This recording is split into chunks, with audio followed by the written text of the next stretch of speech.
Hello students, hope so आपको recent lecture बहुत अच्छी तरह से समझ आया होगा जिसमें हमने ये बात की कि हमारे पास जो डीएनए है यही जेनेटिक मटेरियल है। And now we are going to study the additional evidences that was given by Alfred Hershey and Martha Chase experiment. तो इसको समझने के लिए चलते हैं लाइट बोर्ड की तरफ। जी स्टूडेंट्स, तो फाइनल कंक्लूजन जो था वो Alfred Hershey Martha Chase experiment की मदद से लिया गया। अब ये दो साइंटिस्ट हैं, ये भी माइक्रोबायोलॉजिस्ट हैं। ये माइक्रो ऑर्गेनिज्म जो था इनके पास वो T2 बैक्टीरियोफेज थे जिस पर इन्होंने वर्किंग की। अब देखिए, हमारे पास ये साइंटिस्ट जो है इन्होंने फाइनल कंक्लूजन दिया 1952 के अंदर। ये एज MCQ के तौर पे जो है वो आ सकता है कि इन्होंने कब एक्सपेरिमेंट परफॉर्म किया, अल्फ्रेड हर्शे और मार्था चेज इनका experiment, and that was final conclusion. इसके बाद तो फिर ये बात कंफर्म हो गई कि डीएनए जो है ये ही एज जेनेटिक मटेरियल है। फाइनल अटल यानी कि इन्होंने आगे जो है एडिशनल एविडेंसेस जो थे ऑसवाल्ड अवेरी और उनके दिए। अब देखिए, he was working on bacteriophage, T2 bacteriophage. आप ये बात तो जानते हैं कि बैक्टीरियोफेज क्या है। बैक्टीरियो लफ्ज बैक्टीरिया से है और फेज का मतलब ईटर है। तो ये एक बैक्टीरिया ईटर वायरस है। कैसी वायरस है? Bacteria eater virus.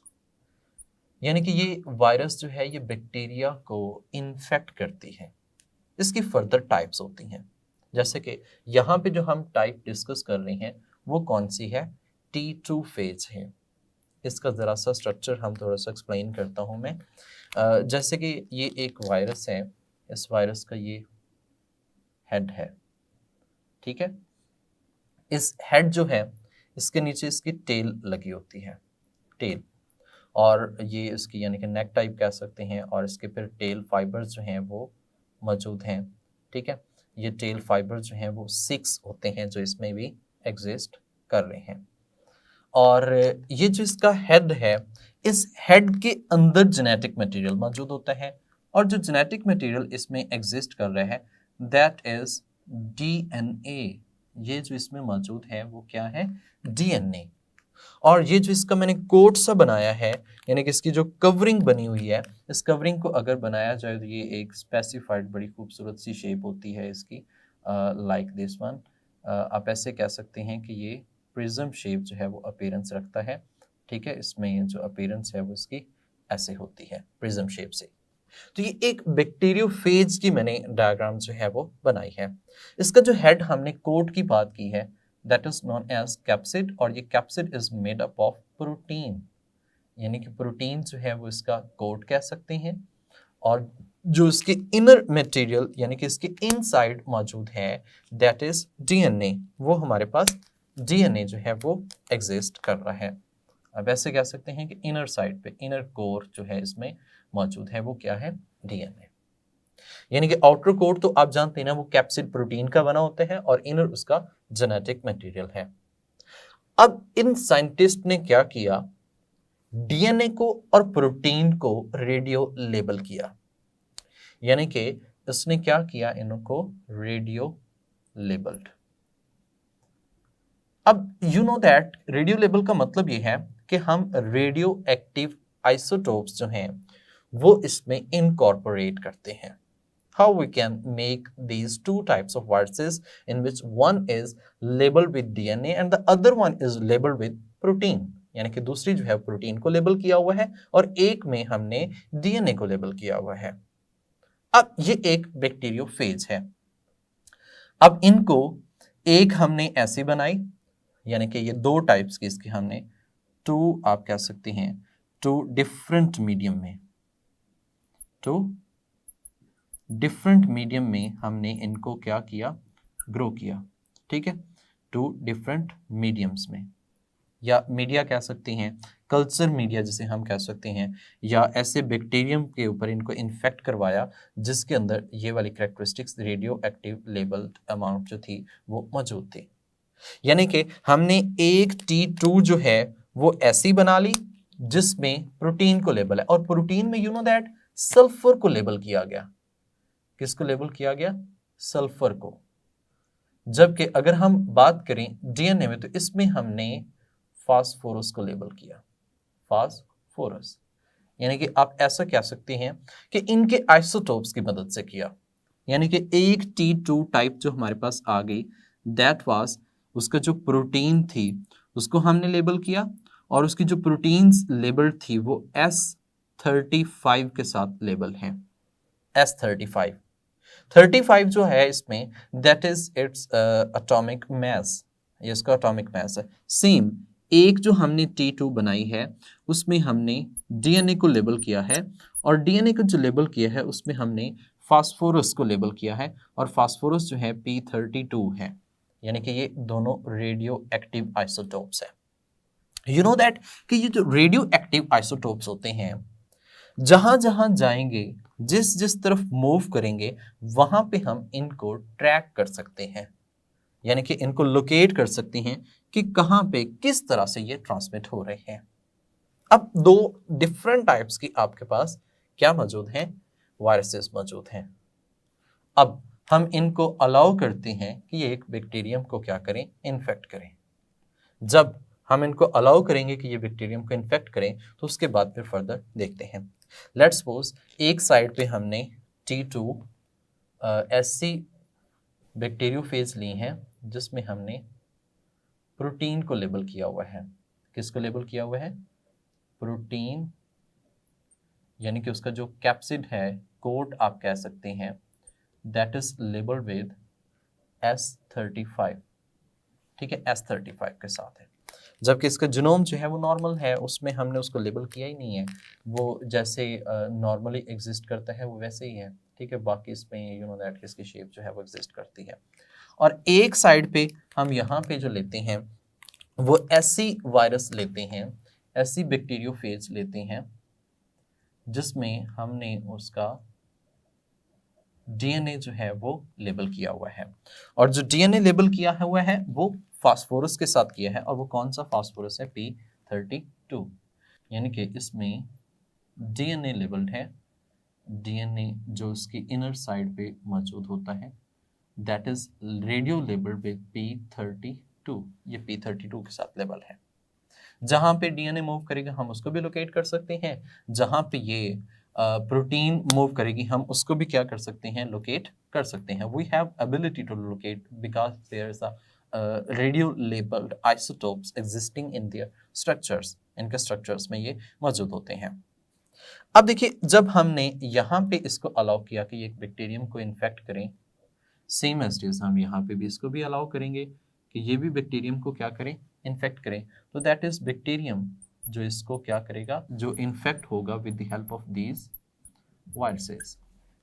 And you know that कि ये जो बैक्टीरियम है, यानी कि ये जो बैक्टीरिया उस मीडियम के अंदर मौजूद होगा, जैसे ही उसके ऊपर ये अटैच करेंगे, तो जब ये अटैच करेंगे इस तरह से, तो ये अपना जेनेटिक मटेरियल जो है वो इंसर्ट कर देंगे इसके अंदर, इसका डीएनए।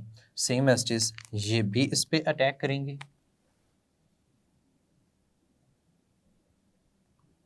ठीक है, इसका भी जेनेटिक मटेरियल। अब एक चीज आपने नोट करनी है, यानी कि जैसे ही हमने, ये तो हमारे पास क्या थी? रेडियो लेबल्ड वायरसेस, यानी कि बैक्टीरियोफेज हैं। ठीक है, अब इनको हमने परमिट किया कि ये क्या करें? इन्फेक्ट करें, यानी कि these are permitted to effect, permitted to infect, कि ये उसको क्या करें? इन्फेक्ट करें। जब इन्होंने इन्फेक्ट किया तो उस वक्त हमने इसको फौरी तौर पर एजिटेट कर दिया, एजिटेटेड स्ट्रांगली। ठीक है, एजिटेटेड का मतलब ये होता है कि हमने उसको ऐसे हिला दिया, इतनी जोर से हिलाया कि ये जो अटैच्ड थी इससे सेपरेट हो जाए, इससे क्या हो जाए? सेपरेट हो जाए। तो यहाँ पे उस वक्त तक हमने इसको एजिटेट किया अच्छी तरीके से कि इसका जो कोट है वो इससे सेपरेट हो जाए आफ्टर इन्फेक्शन। तो एंड पे हमें जो रिजल्ट मिला, यू नो दैट व्हाट, यहाँ पे जो बैक्टीरियम हमारे पास था उस बैक्टीरियम से, ये तो ज़ाहिर सी बात है इसका जो बैक्टीरिया है वो तो वैसे ही रहेगा क्योंकि फौरी आपने उसको एजिटेट किया है आफ्टर इन्फेक्शन। सेम इधर भी ऐसे ही है, ठीक है। बैक्टीरियम जो था उसको आपने एजिटेट किया और इसमें भी जो आउटर साइड पे मौजूद है वो उसका कोट आ जाता है, यानी कि कोट उससे क्या हो जाता है, रिमूव हो जाता है। जब कोट उससे रिमूव हो गया तो उन्होंने लोकेट की चीज़ एक, अब वो चीज़ जो लोकेट की वो मैं आपको बताता हूँ कि वो यहाँ पे जो इसके इनसाइड आया है दैट इज डीएनए, जो इनसाइड मूव कर गया। जो आउटर साइड पे मौजूद है ये क्या चीज़ है, उसका प्रोटीन कोट, प्रोटीन कोट। और यू नो दैट कि यहाँ पे हमने किसको लेबल किया था, प्रोटीन को लेबल किया था। और उसका जो मीडियम है जिसके अंदर ये मौजूद था, मीडियम जो है उसके अंदर क्या चीज़ मौजूद है, दैट कंटेनिंग प्रोटीन, और वो प्रोटीन जो कि S35 से लेबल्ड थी, यानी कि यहाँ पे ये प्रोटीन इसके अंदर मौजूद है इस तरह से।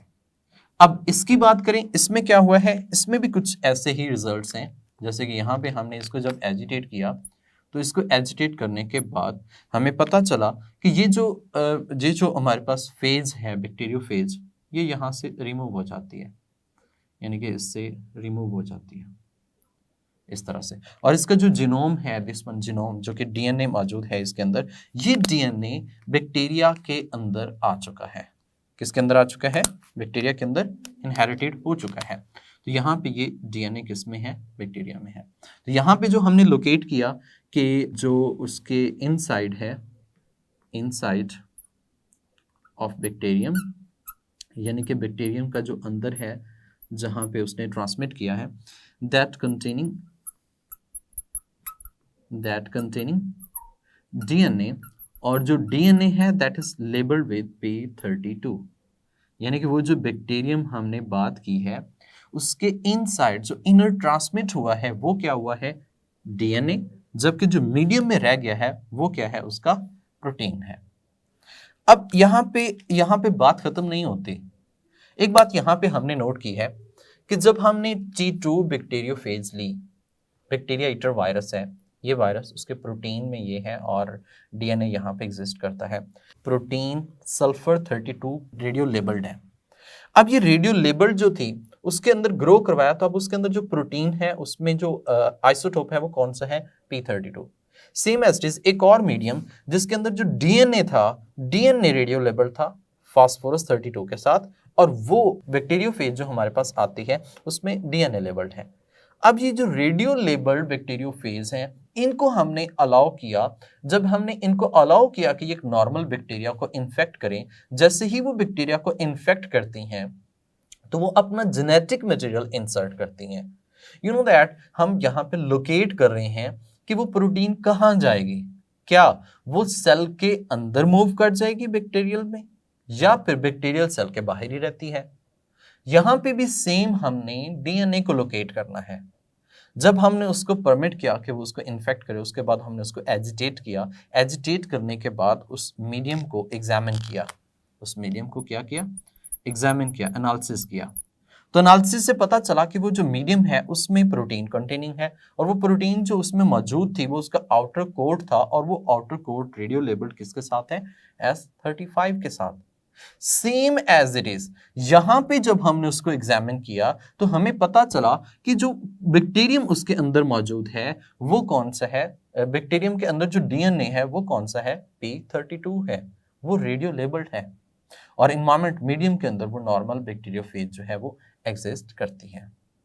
आपकी बुक में यहां तक इस बात को कंफर्म करार दे दिया गया कि जो डीएनए है, डीएनए ही एज जेनेटिक मटेरियल के तौर पे काम कर रहा है। डीएनए जो है that is a genetic material which is responsible for transmission of traits from parents to offspring, और यही एक जेनेटिक मटेरियल जो है वो एग्जिस्ट करता है, ना तो प्रोटीन है ना ही आरएनए है। लेकिन अगर आप इससे एक स्टेप फर्दर मूव करें, वो स्टेप क्या है कि आप इसको यहाँ पे ग्रोथ होने दें, यानी कि ये बैक्टीरियम के अंदर बैक्टीरियोफेज क्या करेगी, अपने आप को ग्रो करवाएगी, मल्टीप्लाई करवाएगी। सेम एज इट इज इसमें भी वो बैक्टीरियम जो है उसके अंदर बैक्टीरियोफेज अपने अंदर अपने इसके अंदर मल्टीप्लाई करेंगे। जब ये मल्टीप्लाई करेंगे यहाँ से क्या रिलीज होगा, बैक्टीरियोफेज रिलीज होगी। उस बैक्टीरियोफेज को ऑब्जर्व किया जाए तो उसमें ऐसा कुछ भी नहीं होगा जो आगे ट्रांसमिट हुआ है, वो सारी प्रोटीन जो हमने लेबल की थी वो तो बाहर रहेगी, जो आगे आएगा वो एक नया जेनेटिक मेकअप यानी कि नए जेनेटिक मटेरियल जो यहाँ से नॉर्मल है उसी को लेके चलेंगे। जबकि सेम एज इट इज यहाँ पे बात करें तो उसका जो डीएनए है वही डीएनए आगे जो है उसमें ट्रांसमिट होगा और उसके एनवायरनमेंट के अंदर बैक्टीरिया के अंदर मौजूद होगा और वही ट्रांसमिट होगा, जबकि यहाँ पे ऐसा नहीं है। सो इस बात से भी हमें पता चलता है कि डीएनए जो है ये क्या चीज है, एक जेनेटिक मटेरियल कंसीडर किया जा सकता है। तो अब नेक्स्ट पॉइंट क्या था, चलिए डीएनए तो जेनेटिक मटेरियल है और ये हमें पता चला 1952 के अंदर।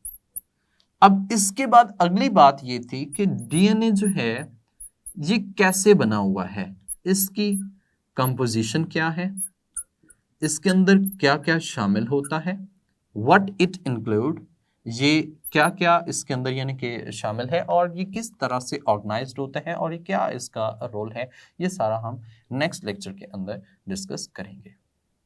जी स्टूडेंट्स, उम्मीद करता हूँ कि ये लेक्चर आपको बहुत अच्छी तरह से समझ आया होगा, क्योंकि ये जो दो साइंटिस्ट थे इन्होंने भी बहुत क्लियरली और थोड़ा सा टिपिकल एक्सपेरिमेंट डिज़ाइन किया और यहाँ से हमें पता चला कि डीएनए तो हेरिडिटरी मटेरियल है and that was the additional evidence. पहले प्रूव हो चुका था उस वर्ल्ड एक्वेरी एक्सपेरिमेंट में, और ये Alfred Hershey and Martha Chase experiment as अगर हम एकेडमिक पॉइंट ऑफ व्यू से देखें तो ये बहुत इंपॉर्टेंट लॉन्ग क्वेश्चन भी है, क्योंकि ये पास पेपर्स में भी आया हुआ है और इसमें एमसीक्यू पता क्या आता है कि डीएनए जो है इसको रेडियो लेबल कौन से आइसोटोप से किया गया है, same as it is protein जो है इसको कौन से आइसोटोप से रेडियो लेबल किया गया है।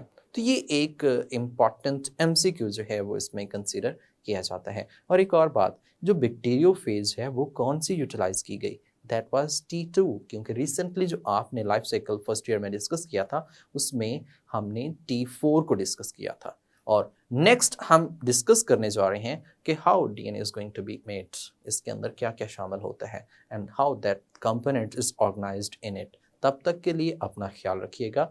Take care of yourself. अल्लाह हाफिज।